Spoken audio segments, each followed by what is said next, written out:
Subscribe now and press the bell icon.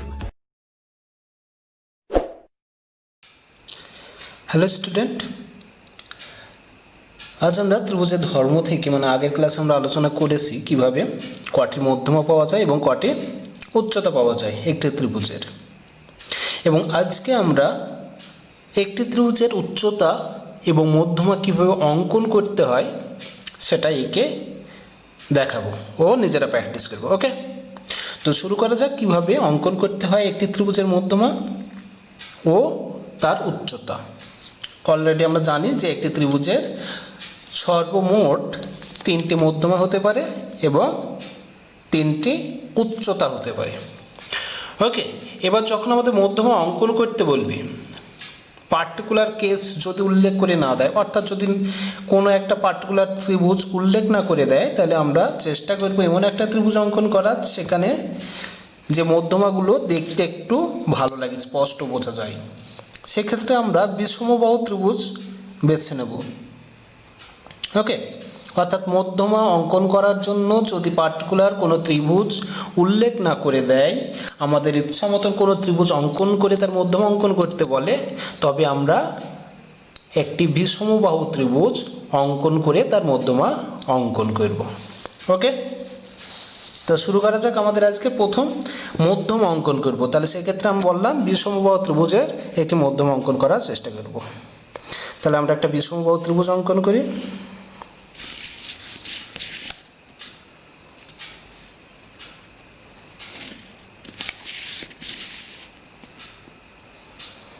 এখানে এটা হচ্ছে আমাদের একটা ত্রিভুজ। ত্রিভুজটির নামকরণ করলাম এ, পেন দিয়ে লিখি স্পষ্ট বোঝার জন্য, এ বি সি। ওকে, তাহলে এবিসি হচ্ছে একটি ত্রিভুজ। আমাদের এই ত্রিভুজটির মধ্যমা অঙ্কন করতে হবে। আমরা জানি একটি ত্রিভুজের তিনটি মধ্যমা, এবং মধ্যমা কাকে বলে আর একবার বলে দিচ্ছি, যেহেতু আমরা অলরেডি আমাদের এর আগের ক্লাসে মধ্যমা এবং উচ্চতা সম্পর্কে যত ডেফিনিশন এবং তথ্য বলা হয়েছে। ওকে, তাহলে আগের ক্লাসগুলো একবার দেখে নেবে।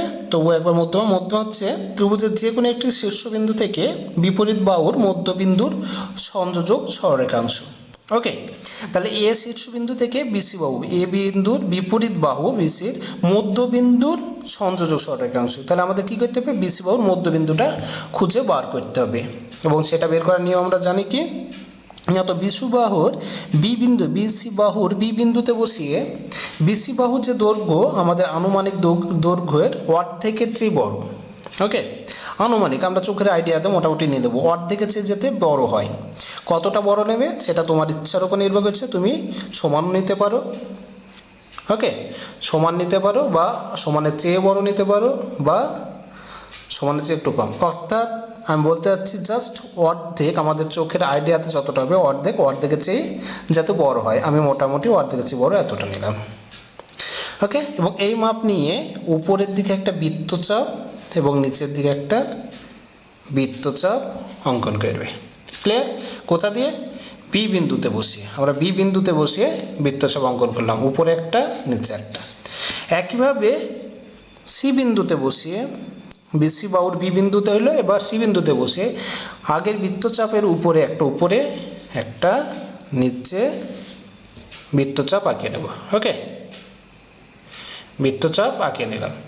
তাহলে দেখো বৃত্তচাপ দুটো একটা বিন্দুতে ছেদ করেছে, উপরে এবং নিচে দুটো ছেদ করলো। এ দুটো জয়েন করার পরে আমরা উপরের এবং নিচের বিন্দুটা জয়েন করে দেব। ওকে, জয়েন করার ফলে দেখা যাচ্ছে আমাদের একটা বিন্দু পাবো এখানে। এই বিন্দুটা হলো আমাদের বিসি বাহুর মধ্যবিন্দু, যেটা নাম দিয়ে দিলাম ডি। আমরা কি জানি? এ বিন্দু থেকে এ বিন্দুর বিপরীত বাহু অর্থাৎ বিসি বাহুর মধ্যবিন্দু যোগ করলে যেটা পাবো সেটা হচ্ছে মধ্যমা। তাহলে ডি বিন্দু পেলাম, বিসি বাহুর মধ্যবিন্দু, এবং ডি এর সঙ্গে এ যোগ করে দেব। ওকে, তাহলে এ এবং ডি আমরা যোগ করে দিলাম। তাহলে এটি হলো আমাদের একটি মধ্যমা। একই রকমভাবে আমরা যেমন বিসি বাহুকে সমদ্বিখণ্ডিত করলাম দুই ভাগে, একইভাবে আমরা এবি বাহুকে ভাগ করি, অর্থাৎ এবি বাহুর অর্ধেকের চেয়ে বড় দৈর্ঘ্য নিয়ে একটা উপরে বৃত্তচাপ একটা নিচে বি বিন্দু থেকে করলাম, একইভাবে এ বিন্দু থেকে বসিয়ে ওকে একটু উপরে আর একটি নিচে বৃত্তচাপ, যেখানে জয়েন্ট যেখানে যেখানে টাচ করলো অর্থাৎ ছেদ করলো সে বিন্দু দুটো যোগ করে আমরা এ বি বাহুর মধ্যবিন্দু পাবো। এ বি বাহুর মধ্যবিন্দু পাবো। ওকে, আমরা পেন ব্যবহার করছি বোঝার সুবিধার জন্য, অবশ্যই রুল দিয়ে আঁকাতে হবে, অঙ্কন করবে সর্বদা রুল দিয়ে। তাহলে আমরা এ বি বাহুর মধ্যবিন্দু পেলাম, যে মধ্যবিন্দুটা ডিই, ই বিন্দু পেলাম এটা। এবার আমরা সি বিন্দু থেকে সি বাহু সি বিন্দু যেটা রয়েছে সি বিন্দু থেকে তার বিপরীত বাহু অর্থাৎ এ বি বাহুর মধ্যবিন্দু ই যোগ করলে আর একটা মধ্যমা পাবো। ওকে, তাহলে আমরা সি আর ই যোগ করে দিলাম, তাহলে আমরা অপর একটি মধ্যমা পেলাম যেটার নাম হলো সি ই মধ্যমা। ওকে, নেক্সট আর একটা শীর্ষবিন্দু রয়েছে বি, এবং বি বাহুর বি শীর্ষবিন্দুর বিপরীত বাহু হচ্ছে এসি। তাহলে এসিকে সমান দুই ভাগে ভাগ করতে হবে আমাদের। তাহলে এসির অর্ধেকের চেয়ে বড় ব্যাসার্ধ নিয়ে উপরে বৃত্তচাপ এবং নিচে একটা বৃত্তচাপ। ওকে, ওই একই মাপ নিয়ে আমরা উপরে বৃত্তচাপ নিচে বৃত্তচাপ। ওকে, যেখানে যেখানে টাচ করেছে আমরা বা ছেদ করেছে ছেদ বিন্দুগুলো যোগ করে দেব। যোগ করে দেওয়ার ফলে আমরা পেয়ে যাব এসি বাহুর মধ্যবিন্দু, যেটা হচ্ছে এটা, নাম দিয়ে দিলাম আমরা এফ। তাহলে এসি বাহুর মধ্যবিন্দু এবং তার বিপরীত শীর্ষবিন্দু হচ্ছে বি, তাহলে বি আর এফ যোগ করলে আমরা বি আর এফ যোগ করার ফলে আমরা পাবো আমাদের তৃতীয় মধ্যমা। ওকে, তাহলে আমরা যোগ করলাম বি আর এফ, তাহলে যোগ করার ফলে তৃতীয় মধ্যমা পেলাম। তাহলে আমাদের মধ্যমা তিনটে কী কী? মধ্যমা তিনটি হলো, প্রথমটা পেয়েছিলাম এডি, দ্বিতীয়টা পেলাম আমরা সি বিন্দু দিয়ে সি ই, ও তৃতীয়টা পেলাম বি এফ। ওকে, তাহলে আমরা তিনটি মধ্যমা অঙ্কন করলাম, এবং আমরা জানি, আমরা আগের ক্লাসে বলেছি মধ্যমাগুলো একটি বিন্দুতে মিলিত হয়। দেখো আমাদের এডি সিই আর বি এ বিন্দু একটা বিন্দুতে মিলিত হয়েছে, আমরা একটা নাম দিয়ে দিলাম, এবং এরা একটা বিন্দুতে মিলিত হয়। তাহলে আমরা মধ্যমা অঙ্কন করার সঙ্গে সঙ্গে এটাও প্রমাণ করে দিলাম যে মধ্যমাগুলো একটি বিন্দুতে ছেদ করে বা একটি বিন্দুতে মিলিত হয়। ওকে, এই হলো আমাদের মধ্যমা অঙ্কন। এবার আমরা অঙ্কন করবো একটা ত্রিভুজের উচ্চতা। সর্বমোট কটা উচ্চতা পাই? তিনটে উচ্চতা।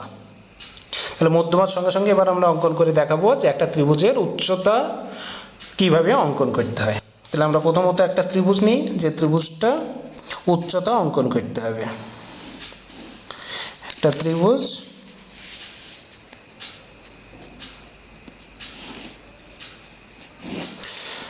ওকে, এই একটা আমাদের ত্রিভুজ নিলাম, ত্রিভুজটা একটু আলাদা ছোট করে নিই।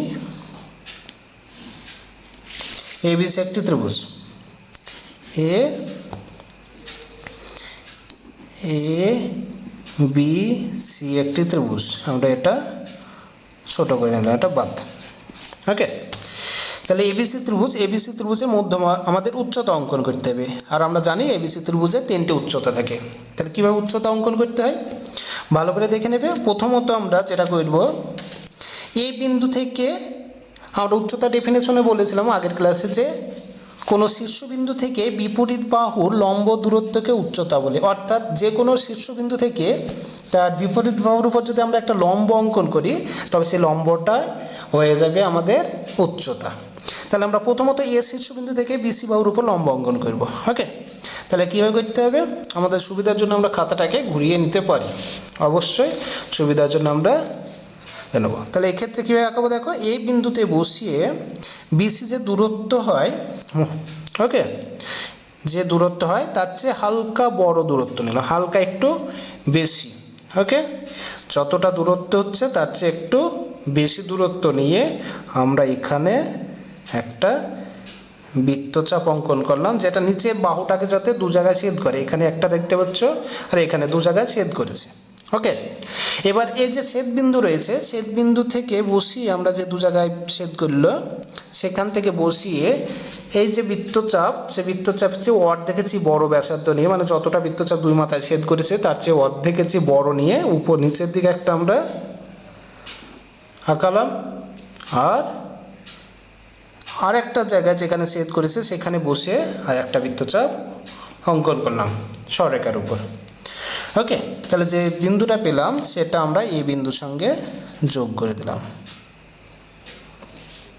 এটা এই বিন্দুর সঙ্গে যোগ করলাম। এই বিন্দুর সঙ্গে যোগ করার ফলে দেখো এটা আমাদের বিসি বাহুকে একটা বিন্দুতে ছেদ করেছে। আমরা এটা নাম দিয়ে দিলাম ডি বিন্দু, এটা নাম দিয়ে দিলাম ডি বিন্দু। তাহলে এডি হচ্ছে বিসি এর উপর লম্ব দূরত্ব, তাহলে আমাদের এডি হচ্ছে একটা উচ্চতা। ওকে, আর একটা উচ্চতা অঙ্কন করি আমরা। এবার বি বিন্দু দিয়ে উচ্চতা অঙ্কন করব। বি বিন্দু দিয়ে, বি বিন্দুর বিপরীত বাহুর ওপর উচ্চতা, অর্থাৎ বি বিন্দু দিয়ে আমরা এসি বাহুর ওপর উচ্চতা অঙ্কন করতে হবে। তাহলে কি করবো আমরা? প্রথমত যেটা বললাম, বি থেকে এসির দূরত্বর চেয়ে একটু বেশি দূরত্ব নিলাম। ওকে, দিয়ে একটা বৃত্তচাপ অঙ্কন করব। দিয়ে বৃত্তচাপটা জানে বাহুটাকে দু জায়গায় ছেদ করে, কিন্তু এক্ষেত্রে দেখতে পাচ্ছ এখানে ছেদ করেছে। আমাদের এই বিন্দুটায় ছেদ করেছে কিন্তু এখানে করেনি। সেক্ষেত্রে যদি না করে তাহলে আমরা এই বাহুটাকে একটু বাড়িয়ে দিয়ে ছেদ করিয়ে নেব। যদি ছেদ করে যায় খুবই ভালো কথা, যদি ছেদ না করে বা মিলিত না হয় তাহলে এটাকে একটু বাড়িয়ে দেবো, দিয়ে টাচ করিয়ে দেবো। ওকে, তাহলে এবার আমাদের ছেদ করে গেছে এখানে। এবার এই দুই বিন্দুতে বসিয়ে অর্ধেকের চেয়ে বড় মাপ নিয়ে একটা বৃত্তচাপ। ওকে, একইভাবে যে বিন্দুতে ছেদ করলো সেখানে বসিয়ে আর একটা বৃত্তচাপ। ক্লিয়ার? এবার যে বিন্দুটা আমরা ছেদ বিন্দু পেলাম, অর্থাৎ এই উপরে বিন্দুটা, এই বিন্দুর সঙ্গে আমরা বি বিন্দু যোগ করব।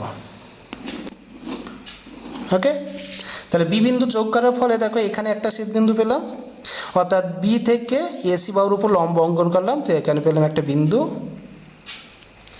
ই বিন্দু। তাহলে বিই এসি ভূমির সাপেক্ষে আরেকটি উচ্চতা। ওকে, এসিকে যদি ভূমি মনে করি তাহলে বি হচ্ছে অপর একটি উচ্চতা। ওকে, নেক্সট আমরা তৃতীয় উচ্চতাটা অঙ্কন করার চেষ্টা করি। তৃতীয় উচ্চতা মানে আমাদের সি বিন্দু থেকে উচ্চতা অঙ্কন করতে হবে। ওকে, তাহলে সি বিন্দু রয়েছে, সি বিন্দু থেকে আমাদের উচ্চতা অঙ্কন করতে হবে কোন বাহুর উপর?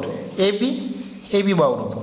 তাহলে আমাদের সি বিন্দু থেকে এবির যে দূরত্ব তার চেয়ে একটু সোজা দূরত্ব, তার চেয়ে একটু বেশি দূরত্ব নিলাম। ওকে, একটু বেশি দূরত্ব নিয়ে আমরা বৃত্তচাপ। এটাও দেখো আগেরটার মতোই বিন্দুতে ছেদ করছে না। ওকে, এখানে আমাদের ছেদ করছে কিন্তু এখানে ছেদ করছে না। একটু কয়েকটা দাগ হয়ে গেল।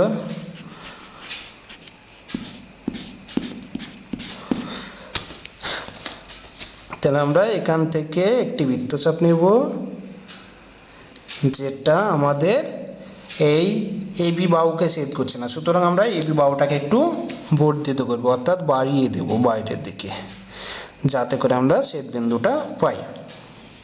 ওকে, তাহলে দেখতে পাচ্ছ এ লেখার উপরে হয়ে গেছে। তাহলে এ লেখাটা যদি এখানে বাদ দিই, পেন দিয়ে লিখেছি, বাদ দেওয়ার নেই, রাবার দিয়ে মুছে একটু সাইড করে লিখে দেবে। এটা আমরা এখানে লিখে দিলাম সাইড করে। ওকে, এবার এখান দিয়ে অর্ধেকের চেয়ে মাপ বেশি মাপ নিয়ে একটা এখানে বৃত্তচাপ, একই রকমভাবে যেখানে ছেদ করেছে এর উপরে হয়ে গেছে আমাদের, দেখতে পাচ্ছ এখানে বৃত্তচাপ। ওকে, এবার আমরা সি বিন্দু থেকে এটা জয়েন করে দেব।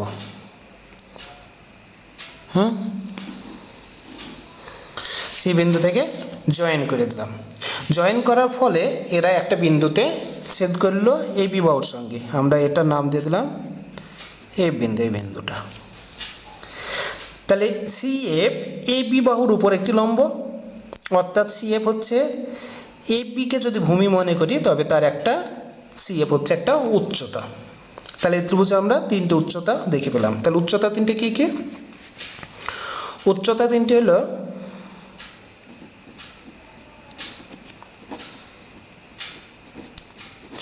যখন আমাদের বিসি ভূমি, বিসিটাকে ভূমি মনে করব, তখন হবে এডি উচ্চতা। ওকে, এডি উচ্চতা। ওকে, এবার যখন এসিটাকে ভূমি মনে করব, এসিটাকে ভূমি মনে করব, তখন হবে বিই উচ্চতা। আর যখন আমরা এ বিকে ভূমি করব, তখন হবে সি এ উচ্চতা। আমরা জানি একটি ত্রিভুজের তিনটি উচ্চতা রয়েছে, তাহলে আমরা এখানে এডি বিই আর সি এফ, অর্থাৎ এডি বিই আর সি এফ তিনটি উচ্চতা পেলাম। এবং উচ্চতার ডেফিনেশন বলার সময় আমরা এটা বলেছিলাম, একটি ত্রিভুজের তিনটি উচ্চতা একটা বিন্দুতে মিলিত হয়। তাহলে দেখো এখানে এডি বিই আর সি এফ উচ্চতা একটা বিন্দুতে মিলিত হয়েছে, এই বিন্দুটায়। ওকে, তাহলে ত্রিভুজের উচ্চতাগুলো একটি বিন্দুতে মিলিত হয়। আগেটা দেখলাম ত্রিভুজের মধ্যমা একটা বিন্দুতে মিলিত হয়, এখানে দেখলাম ত্রিভুজের উচ্চতাও একটা বিন্দুতে মিলিত হয়। অর্থাৎ আমরা আর একটা তথ্য মনে রাখি, সেটা হচ্ছে একটা বিন্দুতে মিলিত হলে যেটাকে বলা হয়, সেটাকে বলা হয় সমবিন্দু। অর্থাৎ ত্রিভুজের মধ্যমাগুলো সমবিন্দু হয়, অর্থাৎ একই বিন্দু দিয়ে যায়। একইভাবে আমরা বলতে পারি ত্রিভুজের উচ্চতাগুলো সমবিন্দু। ওকে, তাহলে কোষে দেখি 14তে আমাদের যেখানে বলেছে বাহুভেদে এবং কোণ ভেদে বিভিন্ন রকম ত্রিভুজ অঙ্কন করে তাদের মধ্যমা ও উচ্চতা অঙ্কন করে দেখাও। তাহলে আমরা দুটো দেখিয়ে দিলাম, বাকিগুলো তোমরা নিজেরাই প্র্যাকটিস করবে, আশা করি পারবে। আর এটাও দেখলাম যে মধ্যমাগুলো একটা বিন্দুতে মিলিত হয়, একইভাবে উচ্চতাগুলোও একটা নির্দিষ্ট বিন্দুতে মিলিত হয়। ওকে, আশা করি বুঝতে পেরেছো। Thank you.